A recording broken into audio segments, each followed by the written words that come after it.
Hello, happiness seekers. Welcome to How to Shift Your Mood Part 3. I did 2 weeks of practicing how I can be shifting my mood on demand and loved it. I love this challenge. So, as a recap, shifting is all about taking a pause, but not only concentrating on the present moment, but also taking a breather to really imagine and experience the desirable state of mind and therefore shift our mood towards that state. And my first challenge was to practice shifts first thing in the morning before I got up out of bed and set an intention how I want to feel throughout the day. And that has been absolutely amazingly beneficial experience because it really made me appreciate the power of intentions. So once I spent 5 minutes of pausing, noticing my state of mind, noticing how my body feel, and then I was setting an intention how I want to feel, what positive emotions do I need today. Then what happened throughout the day was I was holding myself accountable for actually feeling that way and generating that emotion throughout the day. So for instance, I had few days when I had quite important challenging meetings at work, and I would set myself an intention that I wish to be energetic. I want to contribute and I want to show up in an energetic, positive way. And I would really imagine when setting that intention what it feels to me to have that energy, to have that positive impact. And during the day, I would often remind myself about that sensation. And often I would actually would say to myself internally, well, I wanted to be energetic today, and I can see I'm slipping from that. How can I bring that back? How can I bring that desirable state back into my experience? And this really, really worked. So I was able to really hold myself accountable and really stick to my intention. And I tried lots of different emotions: gratitude, wonder, motivation, whatever I needed that day. And I really can recommend the idea of shifting towards that positive mood.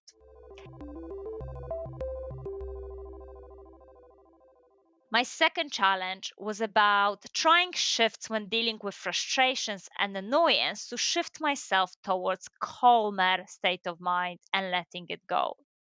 So when I was getting irritated, when things were challenging, I was trying to shift my mood towards calmer place so that I can more objectively solve problems and challenges in front of me.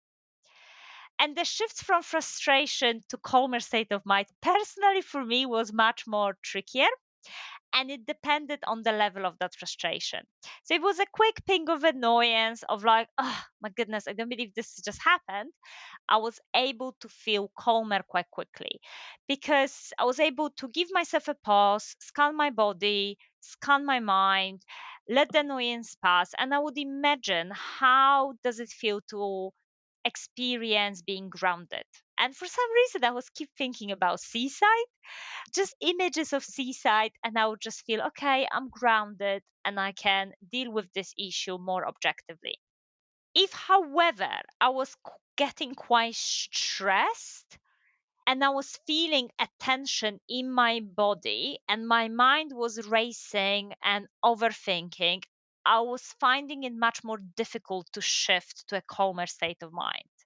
Felt naturally that first I needed to release the tension, so I needed to move or exercise to allow my body to relax, or I needed to process all what has happened by journaling or talking to someone about my experience. And once I processed the emotions and the stress went away from the body, I was then able to shift into more positive state of mind. Otherwise, I was finding that even though I was trying to shift, I was lapsing back into replying on what had happened. I was more concentrating on the tension in my body than actually coming back to that grounded state of mind. So, in summary, what I have learned by trying shifts, first of all, It's a very effective technique of setting intentions of how we want to feel throughout the day, and especially if it's done first thing in the morning, because you can really set yourself up for that happiness, for the feelings you want to be experiencing throughout the day. It's also very effective when we're moving from some challenging emotions to calmer state of mind, because it allows us to have that pause and allows the emotions to pass, and we can be calmer and more objective when dealing with challenges.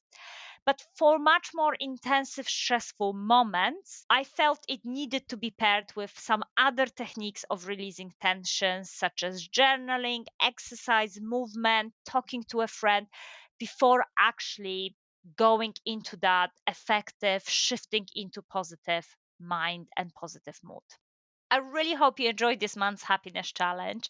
Let me know how you feel. I would love to know what you've experienced and how you found the shift this month. Connect with me on LinkedIn. Simply search for my name, Klaudia Mitura, and share your experiences. I'm really curious. I dare you to be happy, and I see you next month. Bye.